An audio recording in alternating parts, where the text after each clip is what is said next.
Hello, folks. This story was sent to me by a subscriber and is intended for educational purposes only. Thank you for watching. 800 micrograms LSD. When the walls started to write back. I wasn't new to psychedelics, but 800 micrograms of LSD was a whole different beast, and I should have known better than to underestimate. It was a rainy Saturday, and I was alone in my tiny apartment, the walls covered with posters of psychedelic art and half-forgotten band stickers. I dropped the tabs around noon, thinking I'd have a mellow, introspective day. Nope, not even close. About an hour in, the walls began to shimmer like heat waves on asphalt. That shimmer quickly morphed into something more. Words. Tiny, frantic scribbles appeared, weaving themselves into sentences. At first, I thought it was my imagination, but the writing kept growing, spreading across every inch of wall space. The sentences read like notes from a deranged poet obsessed with time, space, and lost socks. Time is a rubber band, one sentence declared. Another one added, "Your socks are parallel universes' footprints." I blinked hard, unsure if the rain tapping on the window was real or just an auditory hallucination sensed with the scribbles. I tried to focus on the words, but the sentences twisted and morphed, changing meaning every few seconds. Felt like the walls were teasing me, throwing riddles I was meant to solve. Then the floor started chiming in. The carpet, once just a neutral gray, blossomed into a vibrant garden of neon colors. And among the colors, letters bloomed like flowers. Carpet whispered things too, or maybe it sang. Either way, it was compelling enough to get me crawling on my hands and knees, reading its glowing verses as if it were some kind of enchanted manuscript. Suddenly, the ceiling chimed in with a deep, booming voice, like a theatrical narrator. It read out loud in my mind. No, it was my mind, but amplified. Lines about the absurdity of existence, how chairs might secretly be judging us, and how clouds were actually giant floating sponges cleaning the sky. Just as I was beginning to question if I'd ever get to eat again, the door spoke. Yes, the door. It creaked open and closed in slow motion, and words formed from the shadows around it. Why do you knock when you can just open? The door then swung wide open, revealing a hallway I'd never seen before, stretching infinitely with walls covered in even crazier writings. With no hesitation, or perhaps no choice, I stepped into the hallway.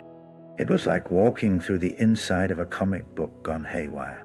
The walls weren't just walls anymore. They were living, breathing pages, folding and unfolding around me like origami, twisting narratives and reshaping scenes. I bumped into floating objects that felt like fragments of forgotten dreams. An old rotary phone that kept dialing a number I couldn't hear. A vinyl record spinning silently. A fishbowl with a goldfish that winked at me. Then, a typewriter materialized out of thin air, clacking away furiously. I peeked at the page it was printing, and it was my life story, but not the version I knew. This was the version where I was a cosmic spy, infiltrating alien worlds. Disguised as a barista, the plot thickened with each line. Was this some grand cosmic joke or an insight into alternate reality? The typewriter clicked a final line. Choose your path. Right then, the hallway split in two directions. To the left, the path led into a surreal beach where sand was made of tiny glowing letters. and waves hummed melodies in binary code.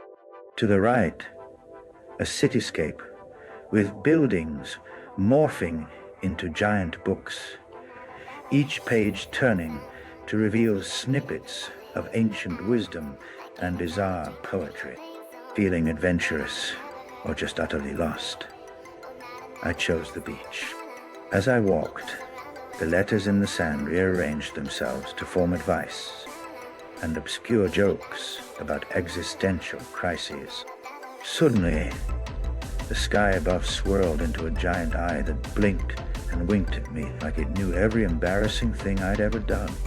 It felt oddly comforting. Hours must have passed in this strange literary wonderland.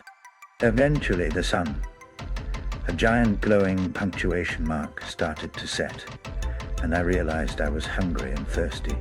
Just then, a friendly crab scuttled over, holding a cup of tea in one claw and a sandwich in the other. It nodded at me knowingly and offered the tea. The sandwich tasted like my childhood memories, both sweet and salty. As I finished, the scenery started folding back into the hallway. The typewriter reappeared and clacked out one last line. Remember, reality is just a suggestion. The door at the end of the hallway swung open again, and I stepped back into my apartment. The walls were normal now, just plain gray with the old poster, but something inside me had shifted. I looked down at my hands, feeling like they'd just shaken hands with the universe itself. The rain had stopped, and a tiny patch of sunlight filtered in, casting a warm glow. I still laugh thinking about that day. The day my walls wrote back, my carpet whispered secrets, and my door questioned my knocking habits. That trip was chaotic, weird, and hilariously profound. It taught me that sometimes you have to listen to the strange voices inside your own walls, because they might just be trying to tell you something important, or at least crack a good joke.